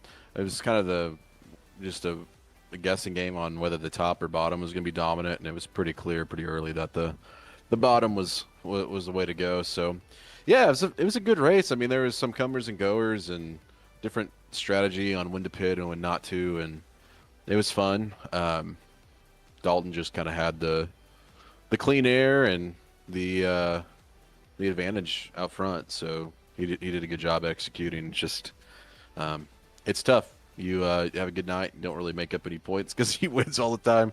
It's a little bit frustrating, but that's part of it. To win the championship, you got to beat him. So yeah, Ryan Housden had the same thing once he got in that clean air. Just could not seem to be stopped out there, and was awesome. So Talladega, a little bit of a mess out there. Kansas, a little bit spread apart. You think Charlotte's going to end up the same next week? gosh, what's next? You said Charlotte? Yep. No, I think you're going to see a little bit more competitive race at Charlotte. I think it's yeah. I think it depends. If we do the repave or if we do the old track, I think it just depends on which one of those we get. But I don't know. I think the mile and a halfs, even though they're pretty clean races and might get boring to watch, they're a lot of fun to drive. So looking forward to it. It should be a good time. All right. Now I'm going to poke just a little bit. The rest of your team, heavily handicapped tonight. Brian Jones racing on a laptop inside of a hotel. Dustin Kleba, the most winningest driver here at Kansas, taken out there on lap number 17. Kind of what's the morale there in the team? Well, for Brian, I think he just got it was an unfortunate situation with Brady. It sounded like Brady wrecked or something coming to pit road. I didn't see any of it. But for Dustin, it's just kind of been his luck the last couple years, and it's unfortunate. I mean, everybody's racing hard, but he got he and Josh both got absolutely clobbered by really two guys that aren't racing for anything, and I know that's pretty frustrating. So I don't know. I would not expect to see much of Dustin Kleba around here next year. Okay. Well, I'm looking all the way back, and I think he has been struggling. I think he's been struggling since about June 9th, and why I marked that date is back in Pocono, when he was racing for a win, dropped to the inside, and rear ended the back of almost a lapped car out there. And Kleba hasn't been really right since. I mean, he's a tough driver. He's his quirky jokes that he brings here to the table, especially when he gets up here during after race time, are a little different. But man, it's I would say the same thing here to Vincent Arthur. We're getting ready to meet here in a little bit. It's just how much bad luck can you take before you realize, maybe enough is enough. Yeah, I think that's kind of where he's at. I think Dustin's highly competitive, and if I'm being completely honest, and I love Brian, I think he's an excellent driver. I know he's got a lot of wins this year. Dustin is one of the best I've ever raced against, and I'm not just saying that because he's my teammate. He just has a natural feel for this, and honestly, I think if he grew up a little bit differently in a different area, I think he has the talent to actually drive a race car. So I think it's frustrating for him. He doesn't want to finish where he's finishing, especially when he's battling for a championship. I think he came into the night maybe third in points or something like that. But when you get consistently caught up in messes that aren't your own, which I know the Pocono thing was, it's probably on him. I think from there it's just he's got caught up in one thing after another, and it's just been difficult for him. So I don't know. It's weird. He was winning championships and winning races left and right. Then he had that baby, and seems like maybe the kid stole his luck a little bit, but maybe that'll pay forward, tenfold in the future. All right. Well, Cody, I hope the best for you when we head to Charlotte. After that's going to be Martinsville and then Atlanta. So I would probably put your chips in on the Charlotte and Atlanta race because you and I both know Martinsville always, always, always gets messy. And I definitely pray for everybody to survive to the end on that one. But Cody, go ahead and give me a shout out here, buddy. Yeah, just thank you guys for putting on the broadcast week after week. I know it's not the most fun racing to watch, but we're out here battling for championships, and it's fun to let our friends and family be able to see it. Shout out to my teammates, Brian. I don't even really know where he's at. Was racing in a hotel room somewhere. Dustin, it's unfortunate what's going on with this season, but thanks, Josh, put on the league, and everybody watching, thanks. All right, Cody, congratulations on a third place finish. Another podium for you, and we'll hold our breath. Hopefully you got a win in your future here pretty soon. I hope so. Take it easy. All right, the 19 machine getting her done. All right, it moves us on to the Jeff Gordon number 24 Monte Carlo Chevrolet here of Vincent Arthur, who definitely was able to keep his cool here tonight as he had a lot of things running against him. Vincent Arthur, talk to me about this race here, buddy. A lot of work to go around out here. Kansas being pretty tough. This thing rubbering up a little weird out there. Talk to me about what you felt. Yeah, I felt like the track, for whatever reason, it was just, you always were going 100%. Like, it really never wore out and never slowed down. Track temp was really low, so it was just really gripped up. And you could get within a second of somebody, but yeah, you could hit the same lap 2 laps in a row, and depending on where you are in air, your just lap time wouldn't reflect it. So I don't know, a little disappointed for Kansas, because this is normally one of the best races of the year. But yeah, all in all, I mean, we're so far back in the points anyway. I just wanted to come out here and have fun and run laps, and ended up with a P2. Feel like I can't escape P2s nowadays, but once the deck of cards falls, I know eventually the wins will start coming our way. So unfortunately, some of the chase guys got caught up in that first wreck. Still haven't really seen a replay, so don't know what happened, but we were able to take advantage of that and come out with the best points day that we could. So all in all, I'm fairly happy with the way that today went. Yeah, well, I'll give you a little hint. Nick Geilis and Ronnie Norman side by side coming out of 4 had ricocheted off the wall. I can't say whether Nick Geilis bounced off the wall or if Ronnie Norman closed the door on him, but those two had gotten tangled up. Somehow Conover had avoided the wreck, but had gotten clipped right at the end, and then Kleba just had absolutely nowhere to go and ended up T-boning, I believe it was the 20 car out there of Jacob Gladelick, which is horrible. You have had a rough year here, Vincent. I know you've got a ton of podiums out here, man. And it just seems to be, after 5 wins, you think this would almost come easy, but some of the guys are saying the car and the draft package have changed even before Dega. I mean, do you agree with that? I mean, Dega was one of the weirdest races I've ever seen, where I've seen guys so spread out there. We weren't pack racing. We weren't 15, 18 drivers, within 4 seconds. We were, after 8 laps, we had guys 10 seconds down. I mean, I don't know what the heck was going on out there. Yeah, a big issue with this car has normally, or early in the year, was the power of the draft on the intermediates. Like, I guarantee you, if they hadn't switched the package a couple weeks back, this race would have been looking like a 550 horsepower package, and everybody just within a half second, but can't really do too much. They fixed that in the update, which is great for tracks like this. Unfortunately, it destroyed the plate tracks. If you were more than 2 or 3 tenths behind somebody, you were losing the draft, and that's just not the way these cars raced. It's not the way the pack racing works. Yeah, so they kind of killed it there, trying to fix a different issue. Unfortunately, I feel like iRacing hasn't really liked my computer here of recently, so we've had blinking episodes where it's just taking me out of the race or taking me off the track, and that's what happened last week. I was leading, and then everybody disappeared, and then when I came back when I popped back in the server, I was 2 tenths behind somebody and just could never get enough momentum to stick with the pack, and that's unrealistic. But I'm sure they'll get it fixed. I'm not quite sure what was happening there, but I think the 1.5 mile package is fairly decent. I wish it was a warmer track today so we could move around a little bit and run the top the way that Kansas is known for. But yeah, it's just kind of one of those deals where iRacing will get it figured out. All right. Well, speaking of figuring it out, how do you feel about Charlotte next week? I feel pretty good about it. It's one of my favorite racetracks. You can really move around there.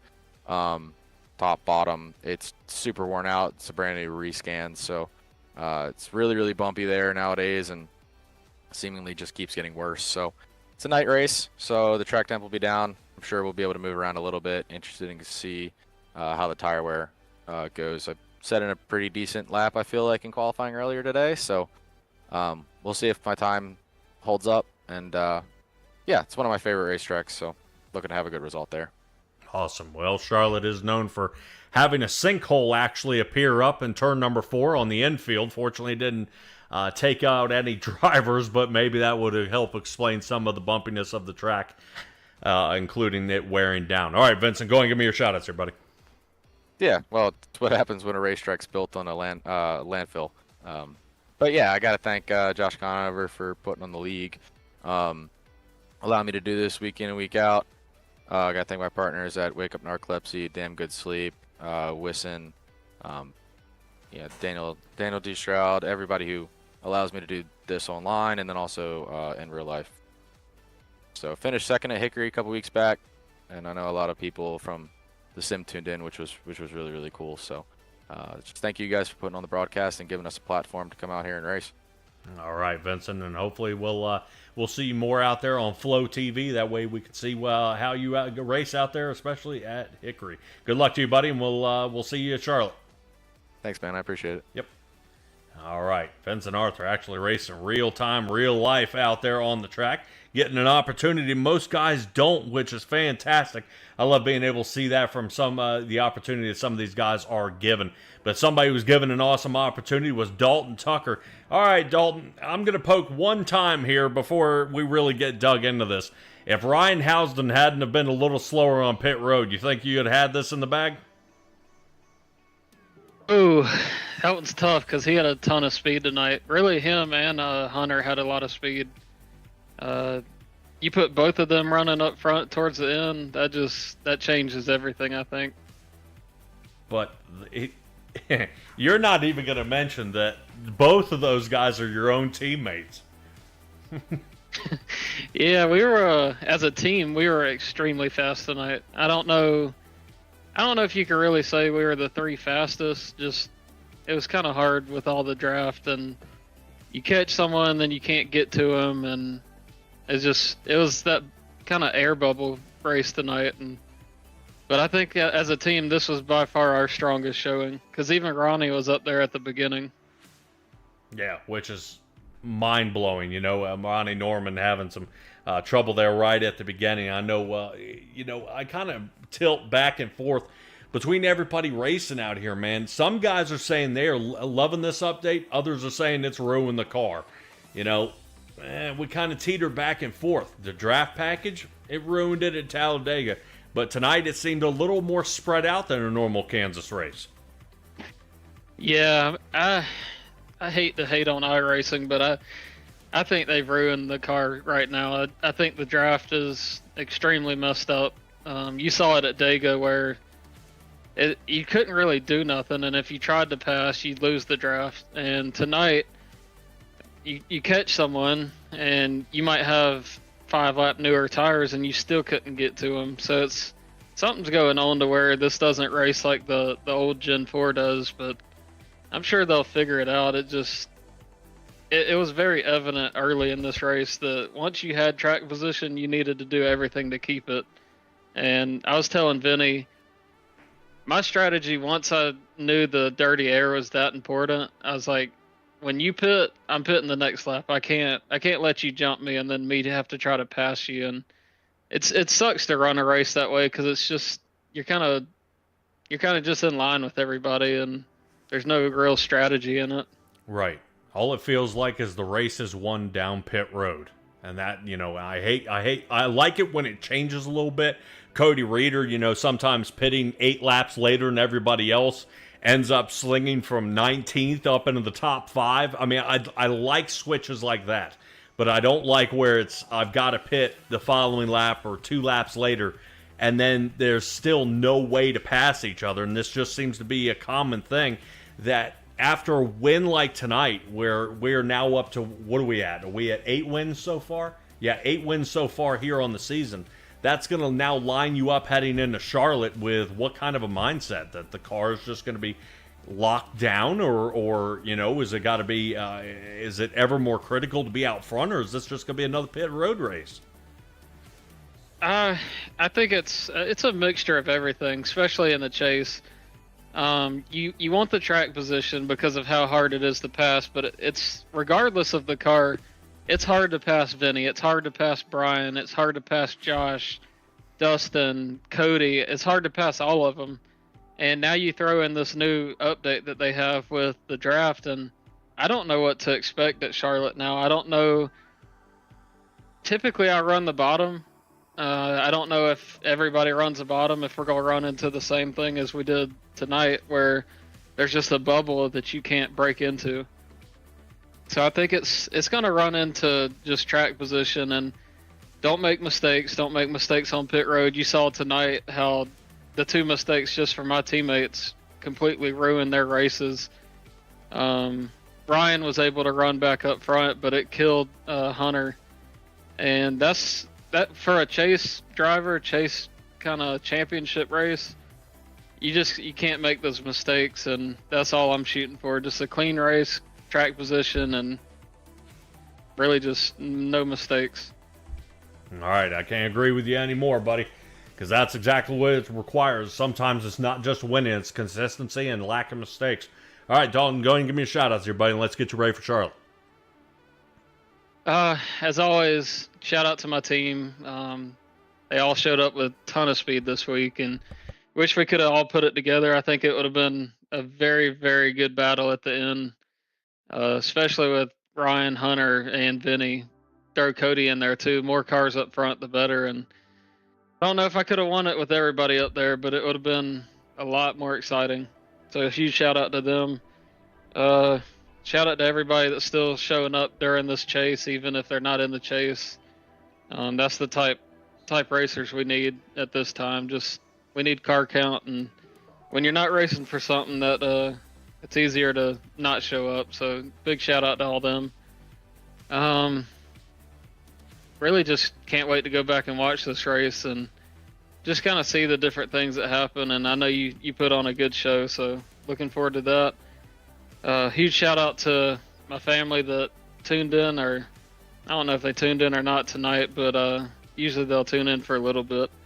So hope they checked it out, and looking forward to Charlotte next week. All right. They probably will tune in, check, and yep, 42's in the lead, and then they turn it back off. All right, Dalton, congratulations on yet another win, buddy. Next time, I think I'm going to let you handle the interview and let you ask me questions. No, I'm just kidding. All right, Dalton, congratulations, buddy, and we'll see you at Charlotte. All right, appreciate it, man. All right, everybody, Dalton Tucker once again wins it yet again. This guy cannot be stopped, and it seems nothing can slow this guy down. Race after race after race, Dalton Tucker just seems to have this thing on a rail and doing an awesome job. But Dalton Tucker, Vincent Arthur, and Cody Reeder, 1, 2, and 3. Ryan Housden ended up 4th. And the process finally came around for 10th place qualifier Brady Motes, who finished in that 5th spot. Cody Reeder having the only 4 to finish there in the top 5. The rest were Chevrolets. All right, that should do it for us here at SimTraX Broadcasting, bringing you the National Oval Racing Association on this fine Monday night. Guys, tune in for this upcoming Monday that we are going to be at the Charlotte Motor Speedway. I love watching the races at that quad oval. I've raced on it myself. Excellent race, and definitely the banking of the turns are just so helpful. And I guarantee you, it's just going to be an exciting race. We're just hoping the drivers think so as well. But until then, be well, be safe, be kind. See all you guys next time.